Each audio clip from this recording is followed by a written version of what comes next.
Welcome back to the world of music, Noel Gallagher. Oh, And thank you very much. you are on top of the world with this record. Well, I like to think so. It's amazing. But, of course, you can't take full credit for it. Come on. David Holmes pushed you on this. Oh yeah, no, for sure. I'd say, out of all the influences that are on the record, his is the biggest. But have a look in the brackets, boys and girls. I did write all the songs. But he was absolutely directing it from day one. Yeah.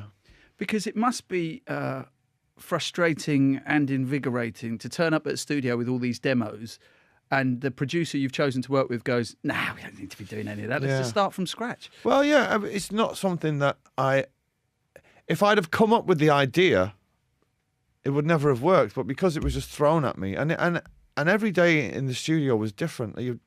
I'd go home some nights, and my missus would say, "What have you done today?" And I'd be like, "I have no idea. I don't know what." And we could have recorded 2 songs, or we could have just been noodling all day. And then you go in the next day, and it'd be something completely different again. So it was a real voyage of discovery. How did you and him decide to work together? It was by chance. Yeah, I on my first solo tour, I was doing a festival, and me and Primal Scream were on the same bill, and he was working with Primal Scream at the time. And we were in the dressing room, and he introduced himself. And I'd got all his records. I mean, I love what he does. And we were chatting. I was going, "Oh, no way, man! I love this record and this tune and blah blah blah and all that." And then when it came to making Chasing Yesterday, I'd done what I thought were the demos, and I'd done what I always do. I was kind of thinking, "Oh, producer, who would be good to help me produce this record?" So I called David, and he came to London, and like you say, he played him the demos, and he said, "Nah, they're already finished." And he said, "You should go and finish that record, but if you want to work with me, we'll make another one." And I said, "Well, do you want to hear the song? I've got loads of songs." And he said, No. Just come to my studio in Belfast. Just bring one guitar and a bag of effects pedals, and we'll just take it from there." And most of the songs are born out of conversations and kind of like, he would play me the night before the first session started. We sat in his studio, and he's an incredible DJ. And he's got this incredible record collection. Huge. And we just played records, and he was saying, "Do you like this?" And it'd be like avant-garde electronic jazz from the 50s. And I like, "Oh yeah, that's cool, man." And he'd say, "Right, okay, so we should do something like that." And he would, he stacked up all this music, and then we just went at it. And it was, it's my favourite ever time in the studio, I think, because you didn't know what you were going to get at the end of it. You listen to "It's a Beautiful World," the song with the French bit on it. Yeah. And honestly, that song just developed over 2 years. It started off as a tiny little riff, and then it got bigger and bigger, and then the French bit and all that. And it was like, wow, I didn't even know I was writing a song until it was finished, Were you kind of maybe subconsciously yearning to be taken out of your comfort zone, do you think? Well, I don't like that term for starters, because it's one of those modern synergy and blue sky thinking and those kind of terms things, that I could, if it was a thing, I would strangle it. The comfort zone thing. But I suppose when I met Dave, I love the sound that he gets on his records is contemporary, but it's with a nod to the past kind of thing. And I didn't know how he worked. I had no idea. I had no idea what it was going to be. If I'd have known that it was going to be no songs, make it up on the day. What have you got? Come on, blow me away. I'd have been like, not sure about that. But because it was just happening, it's like you kind of go with it. And I got to say, it took the best part of 4 years to make this record. And I'd say for the first 2 years, it wasn't really going anywhere. Because they were just like snippets of music, and I hadn't written anything, I hadn't turned them into songs. And I was a bit like, I'm not sure whether this is even going to be an album, which is why we didn't announce it until it was virtually finished, that I was working with him. Because I thought, with the amorphous androgynous thing, we'd announced that, and then it didn't come out. And it was a bit of a scene. And so for the first couple of years with this, I was like, I don't really know what I'm doing here, And then all of a sudden, finished Holy Mountain, and then they all just, fell over one after another. At that 2 year period, when you're not sure what's going to happen, What kept the trust going? Well, like I say, I was making Chasing Yesterday at the same time. So I'd work 2 weeks in London on that. Then I'd go to Belfast for 2 weeks. So I was making them both at the same time. If I hadn't have had the anchor of Chasing Yesterday, thinking, well, this record's going to come out first. I'm going on tour. You know, whatever happens with Who Built the Moon is whatever happens. That anchored me in the real world, and then it kind of just gave me the enthusiasm to do this other thing, you know. And it's the most frustrating thing was after 2 years, people saying, "Can you play us something?" I'm just like, there's nothing there. There's like a load of snippets of music, and but in hindsight, that was the most exciting part because I didn't really know what we were doing. Like going back to the early days when you first started, and of course being successful, there's a lot of pressure to escape whatever environment you're in and the success and the fame that all comes with that. You don't have that pressure anymore. You haven't had for years. So then where does the pressure come from? Or is there no pressure? You're just completely relaxed. You go into the studio. What happens, happens. Well, what I do for a living is this is my hobby, right? I don't have any other interests outside of my family and football and music. And that is it. I don't own a car. I don't particularly... What happened to that Rolls Royce that Alan McGee bought you? I think I've still got that somewhere. It is a proper pain in the arse as well to keep that car. I've never had a driving license, so I'm not like one... I don't do like boyish things, you know what I mean? I don't play golf. I don't have a stamp collection. I don't own any pets. So I want to do this, you know what I mean? I love doing it. And I think it comes across in the music. I make music from a fan's perspective. You know, it's like when I'm in the studio, that's me. I'm happy as a pig in... Yes. We don't need to finish that sentence. So then when you get into a studio with David and David throws the rule book out and you start working on this and there's, you know, experimental jazz records from the 1950s on pink vinyl from Belgium into your world. Oh, you know that track? Yeah, it's a big tune in my world. DJ'd it many times. Then what about the fans? Because you're a fan of music, but there are fans, there are legions, there are people who are obsessed with Noel Gallagher and what Noel Gallagher's music means to them. Yeah. And you're going to push them. You're going to take them somewhere that they may not be comfortable in going. No, I know that. Yeah, which is why I picked Holy Mountain for the first single. I was like, well, this is gonna. It was the intention to split opinion. I have to say, I think it's it's funny at the minute. Everyone who hates this album are the people who haven't heard it, because you put a little trailer up on the internet, and of course the culture in which we're in, it's like instant. I'm not having it. I'm not. There's a French girl. What's that language? Oh, that'll be French. That's why you don't understand it. But people who have heard it absolutely love it. And I can't myself. It wasn't my. Although going into this record, it wasn't the intention to let's push it as far as we can go. As the record evolved, it was kind of like, oh, this is going to be interesting. Some people are not going to like this, and I think it's a good thing. It's a good place to be. But it's not as if you haven't had an eclectic taste before. I mean, you've worked with the Chemical Brothers. Yeah. It's not like you were someone who gone, whoa, like you wouldn't have got angry back in the 60s when Dylan went onto an electric guitar. Of course. And, you know, I've worked with the Chems and Goldie and now David Holmes. I think people who will have followed what I do will not have been that surprised. But the beauty of and the brilliance of Oasis is that it keeps generating a new fan base every 5 or 6 years, and it feels like there's another generation of fans come along, and they seem to be quite young, and they have a very certain image of what Oasis music is, and they want ownership of it, and that's fine, you know. And they come to the gigs and it's great, and God bless them and all that. But it's kind of this is where we're at now, and I only see it as the other side of the same coin. But people have been quick to judge it, which is brilliant though. I love it. You're thick-skinned, right? I mean, it's not like someone can get to you by sending a tweet out. Do you know what I mean? So no, I don't have social. I mean, I'm not on social media. I don't have it on my devices at all. The only time ever reaches me is like when my daughter will say, "Oh my God, look at what this guy said." She'll go on about that. Or my wife will say, "God, your fans are not happy." But social media, I think, is exhausting.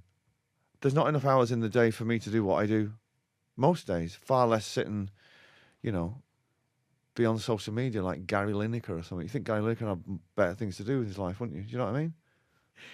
You not that much older than me, so we're from a generation whereby if someone had something to say to you, they should say it to your face, right? Exactly, yeah. Right? Yeah. And they might get sparked out for Yeah, saying yeah. it, right? Well, we live in the era of the keyboard warrior, I believe they're called. Yeah, they are. And but it's just, modern culture is when you sit and think about it, it's bizarre.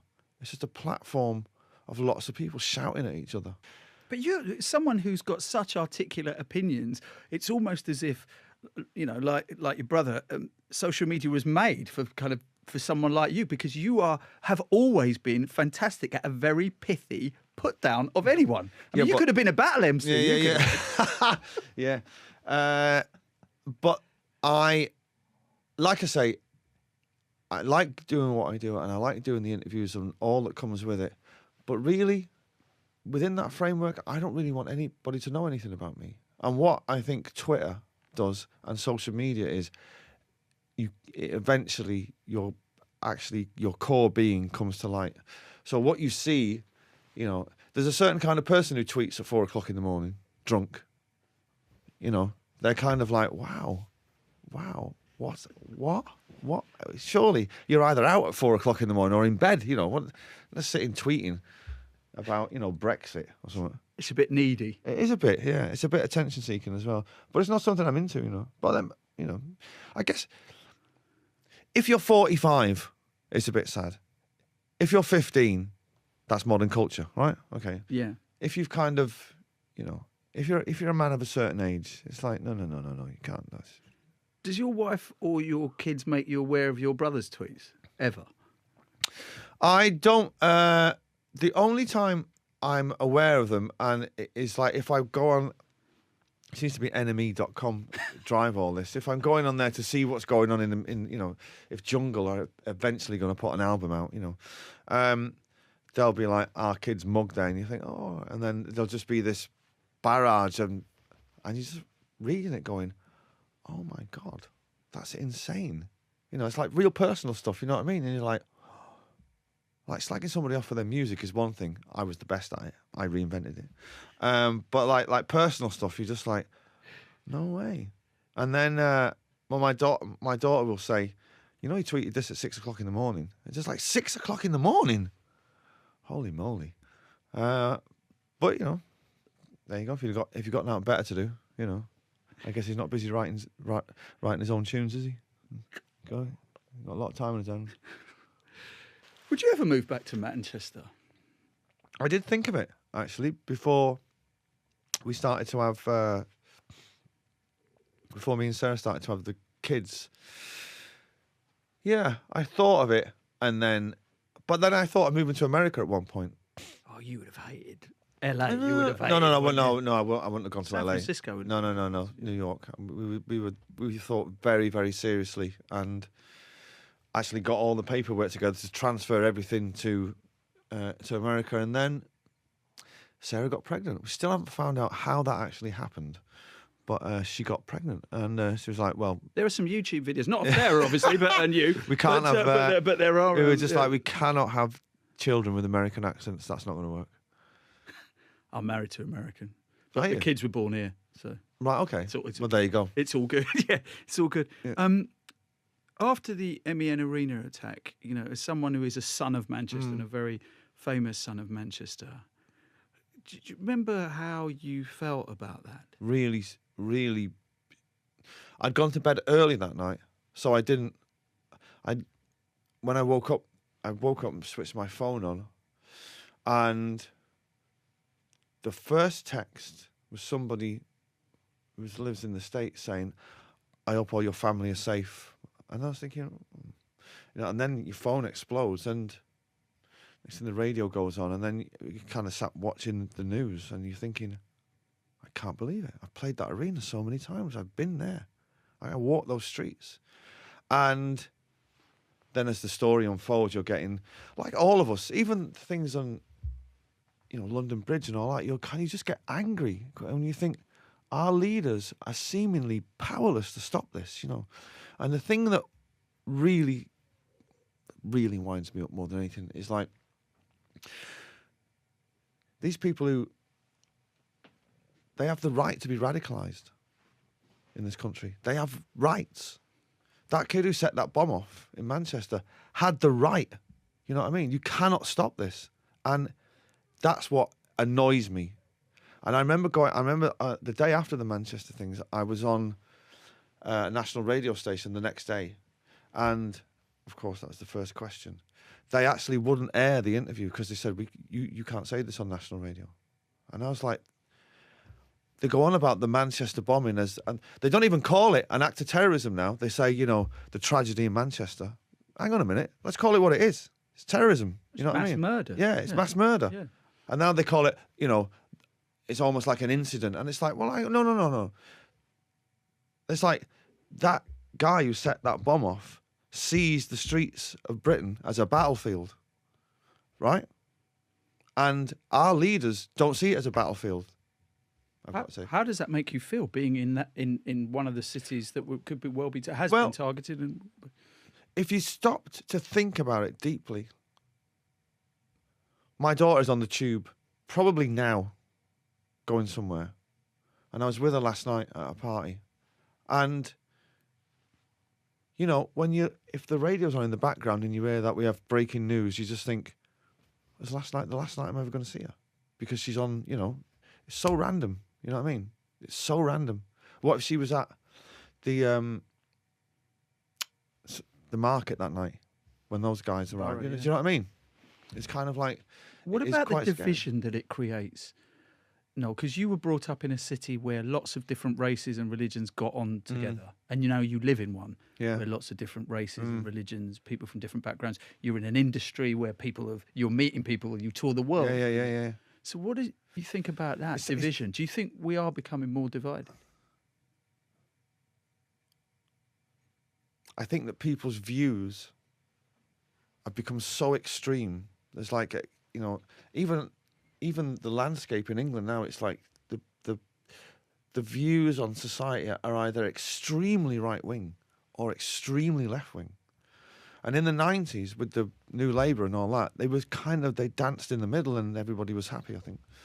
And, but I think, and this is the magic of when that girl started singing Don't Look Back in Anger in St. Anne's Square, how people rallied round that song in the days after the terrorist attack in Manchester was so beautiful. It's like the politicians' words meant nothing. The Queen's words mean nothing. You can say all you want.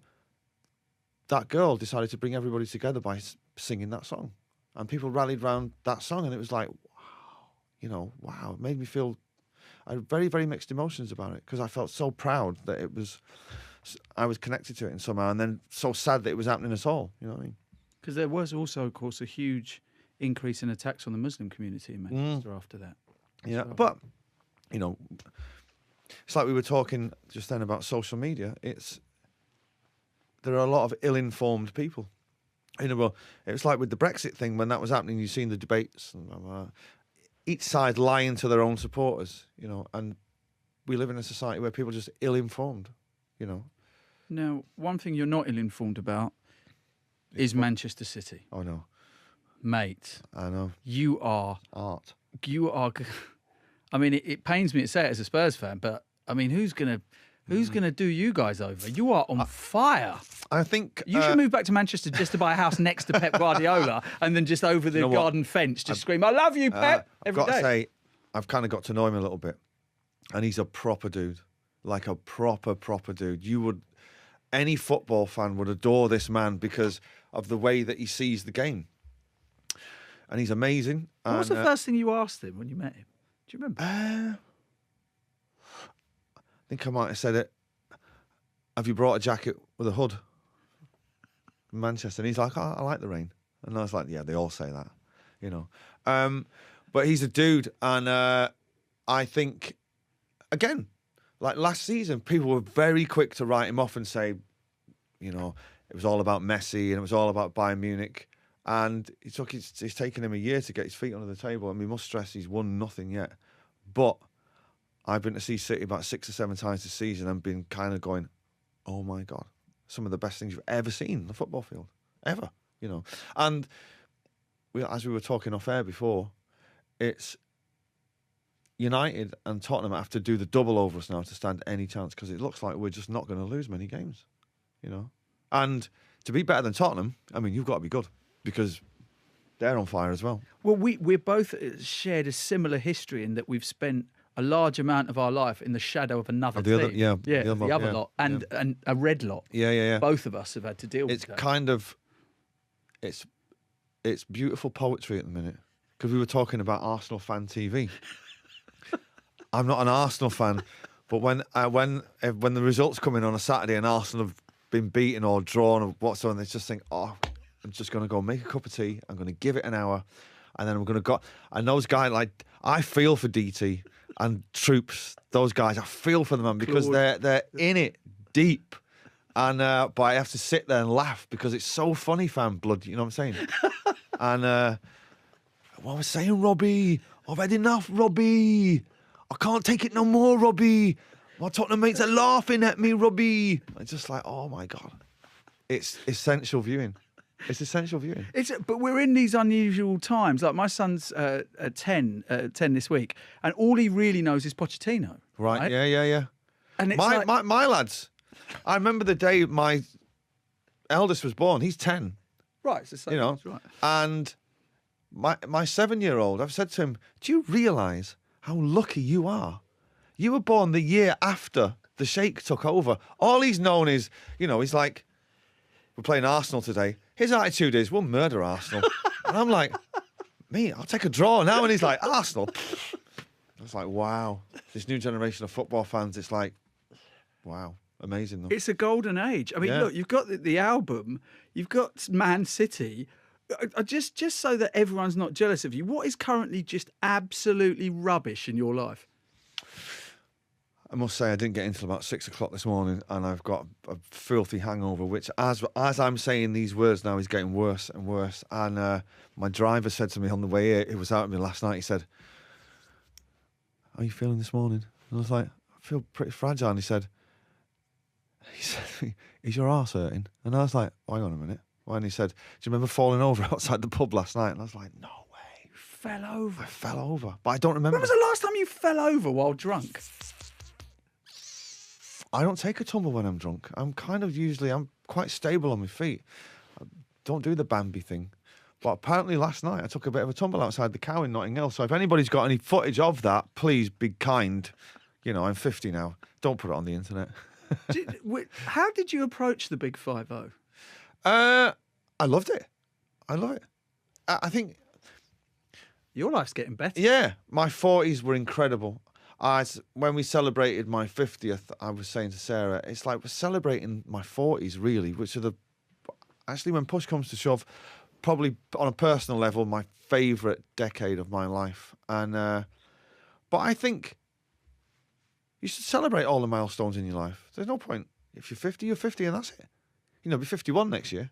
If you're not going to celebrate that, so you might as well celebrate the half century. Do you not ever get saddened at the fact that you and, may I quote, our kid do not have the kind of relationship that... No, we never... No, because he's a filthy little narcissist, and I have no time for people like that.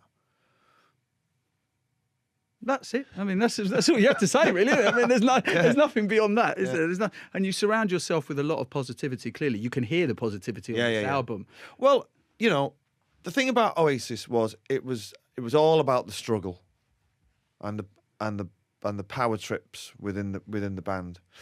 And on the night that I left, I made a conscious decision. I was like, why am I in this band that's making me so unhappy? I just go and do something else. And on the night that I quit and was in Paris, I was like, okay, well, anything is better than this. If I start a solo career, which I wasn't planning on doing, and it bombs, it's got to be better than this. at least I'll have a laugh doing it, you know. And Right. Nothing left to lose. no, and doing what I do now is it's so fluid.